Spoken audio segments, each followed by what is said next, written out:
ধারণ ক্ষমতার ৮ গুণেরও বেশি কয়েদি নিয়ে চরম বিপাকে কক্সবাজার জেলা কারাগার কর্তৃপক্ষ। জায়গা সংকটে রাখতে হচ্ছে বারান্দাতেও। সমস্যা সমাধানে রোহিঙ্গা কয়েদিদের জন্য আলাদা কারাগার করার বিষয়টি বিবেচনার দাবি জানিয়েছেন ভুক্তভোগী ও সংশ্লিষ্ট কর্তৃপক্ষ। ২০০১ সালে কক্সবাজার নতুন বাইপাস রোডে নির্মাণ করা হয় নতুন জেলা কারাগার। ৫৩০ জন বন্দী ধারণ ক্ষমতার এই কারাগারে রয়েছে আধুনিক সুযোগ সুবিধা, রয়েছে ৩০ সজ্জার একটি হাসপাতাল।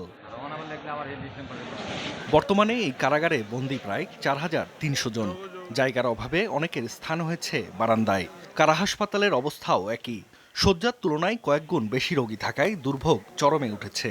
আমি আজকে জেল কারাগার থেকে বের হয়েছি, সেখানে খানা পানি সব কিছুর ব্যবস্থা করা আছে, কিন্তু থাকার জায়গা নিয়ে খুবই কষ্ট হয়ে যাচ্ছে। থাকার সমস্যাটা খুব বেশি, কারণ ধারণ ক্ষমতা আছে আপনার প্রায় ৮-৯ গুণ মানুষ বেশি আছে। হাসপাতালে যে রোগীগুলো আছে তার চেয়ে সিট সংখ্যা হচ্ছে খুব কম, যার জন্য অনেক কষ্ট হচ্ছে। ১,০০০ মতো রোহিঙ্গা কয়েদি ওখানে অবস্থান করতেছে, যার কারণে আমাদের স্থানীয় কয়েদিগুলো ওখানে ভোগান্তি বিভিন্ন সমস্যা ভুগতেছে।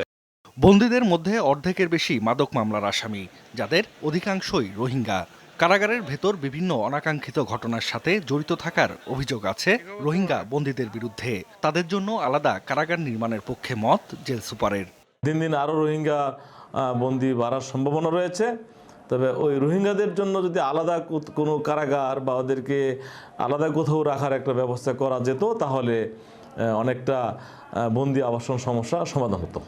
কারা কর্তৃপক্ষের চেষ্টায় খাদ্য সরবরাহ ও নিরাপত্তা স্বাভাবিক রয়েছে। নির্মাণাধীন ৬তলা ভবনের কাজ শেষ হলে সংকট কিছুটা কমবে বলছেন জেল সুপার। ৬তলা বিল্ডিংয়ের কার্যক্রম চলমান আছে, ইতিমধ্যে ৩তলা পর্যন্ত ছাদ ঢালাই হয়ে গেছে।